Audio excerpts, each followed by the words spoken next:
The buses stop running and Albuquerque changes shape. A man beside a shopping cart wrapped in duct tape whispers, "That's when the city gets quiet enough to hear people suffering." The wind moves through the city like dry paper, carrying the smell of exhaust, smoke, wet concrete, and burned foil drifting beneath freeway ramps. At 3 in the morning, Central Avenue glows in faded neon, while sirens echo into the desert dark. Somewhere nearby, someone coughs without stopping. Welcome to U.S. Homeless Stories. Tonight we step into an Albuquerque many people never see, a city where fentanyl, methamphetamine, poverty, rising rents and displacement have collided with devastating force. The 2025 point-in-time count reported nearly 2,960 people experiencing homelessness in Albuquerque, including more than 1,300 living unsheltered outdoors. But behind every number is a face, a history, a life the statistics never fully capture. Some sleep beneath Interstate 40 beside the roar of traffic. Others hide near abandoned lots in the International District, a neighborhood outreach workers quietly describe as ground zero for the city's overdose crisis. Blankets hang from fences like surrend. UR flags. Shoes sit outside tents because people still try to keep dirt out of the only space they have left. And the frightening truth is this: the distance between stability and the street is thinner than most people imagine. A lost paycheck, a medical emergency, one broken relationship. Sometimes that's all it takes. An outreach volunteer hands out coffee before sunrise every morning. She remembers names, she remembers birthdays. In a city where people often feel erased, that small act matters more than statistics ever will. Have you ever driven past someone on a corner and wondered how they got there?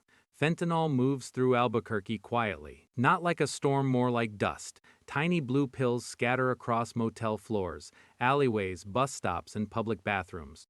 Outreach workers say methamphetamine still dominates many camps, but fentanyl changed the rhythm of the streets completely. People no longer stay awake for days talking to shadows. Now they fold into themselves, heads lowered, bodies frozen mid-motion. The zombie effect people describe online feels less shocking in person and more heartbreaking. Paramedics across Bernalillo County describe overdose calls arrived. You living in waves. One person collapses, then another nearby, then another. Some pills contain fentanyl mixed with methamphetamine. Others are contaminated with tranquilizers Narcan struggles to reverse fully. Fentanyl slows breathing until the body quietly forgets how to survive. Outreach nurses describe untreated infections spreading through camps where people cannot clean wounds properly. Abscesses grow beneath layers of clothing. Flesh dies slowly around injection sites because circulation collapses long before help arrives. And still, people survive. Outside a convenience store, one man carries Narcan in his backpack for strangers. He says he reversed 6 overdoses in a single month. Nobody deserves to die alone, he says before disappearing into traffic noise. If someone you love slipped into this world, how far would you go to pull them back? But addiction is only part of the story. Beneath the labels are human beings carrying entire lives inside them. A former mechanic sleeps beside a chain-link fence near an auto shop where he once worked years ago. He still keeps a socket wrench in his backpack because it reminds him who he used to be.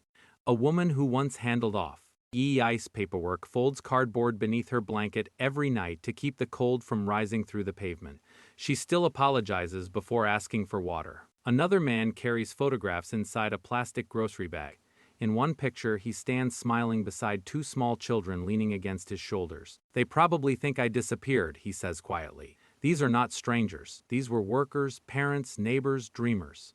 People who once rushed through traffic, bought groceries, laughed at television shows, and worried about ordinary things. At night, small communities form around survival. Someone shares socks. Someone watches belongings while another person sleeps. A woman braids her friend's hair beneath a highway overpass because dignity survives even where comfort disappears. And it could happen faster than most people believe. One layoff, one untreated injury, one hospital bill without insurance. The line between housed and homeless is frighteningly fragile. Near dawn, a church volunteer hands out breakfast burritos from the trunk of her car. People thank her by name. For a few minutes, the sidewalk sounds less lonely. Albuquerque's crisis did not appear overnight. Rents climbed while wages struggled to keep pace. Families already living paycheck to paycheck found themselves squeezed harder every year. Eviction filings rose after pandemic protections disappeared. Affordable apartments vanished. Waiting lists stretched for months, sometimes years. Housing advocates describe thousands of residents spending most of their income simply trying to remain indoors. Once someone falls behind, recovery becomes brutally difficult. A missed payment becomes an eviction notice. The eviction becomes a motel room. The motel room drains savings. Then comes the car. Then the street. Outreach workers say mental illness and addiction often intensify after displacement, not before it. Sleeplessness changes people. Constant fear changes people. Living exposed to violence, heat, freezing nights, and humiliation changes people slowly, then all at once. In the International District, old motels became fragile shelters of last resort. Families crowded together in single rooms. Others could not afford even that.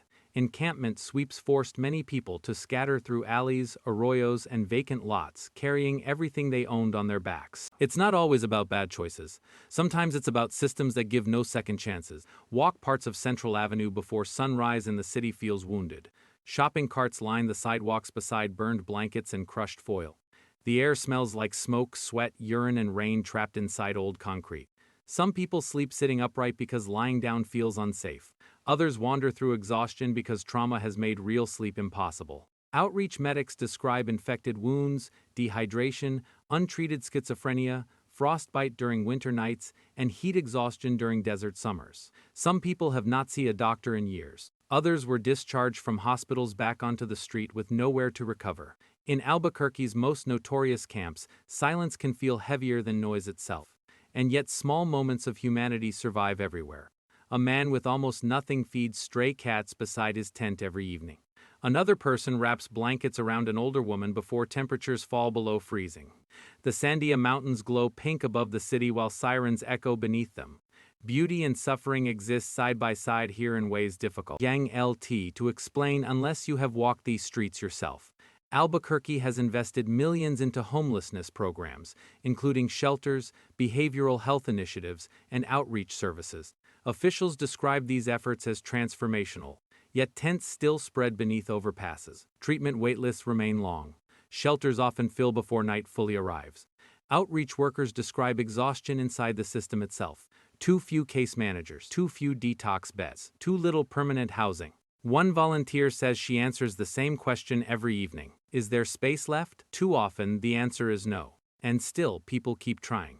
A mobile outreach nurse carries extra dog food because many unhoused people refuse shelter if it means abandoning their pets. Small acts of understanding become lifelines here. Hope in Albuquerque does not arrive loudly.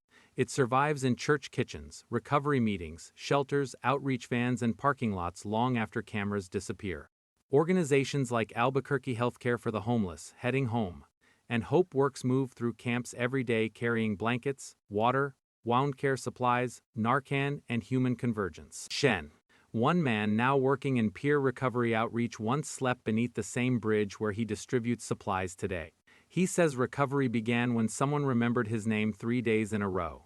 Another woman recently moved into supportive housing after years outside. Her apartment contains almost nothing: a mattress, a chair, photographs taped carefully onto the wall.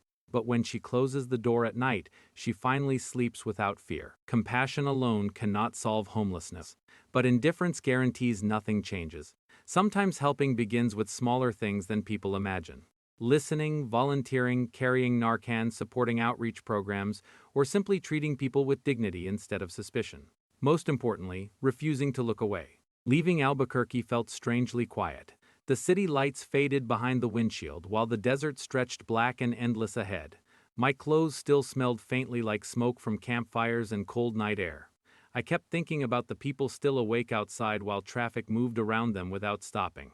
The former mechanic holding onto his wrench like memory itself. The woman layering cardboa, young RD beneath her blanket. The outreach worker carrying coffee through freezing darkness before sunrise. The difference between me and the people I interview is not intelligence, worth, or humanity. It is circumstance, timing, fragile luck. Because the truth is terrifyingly simple.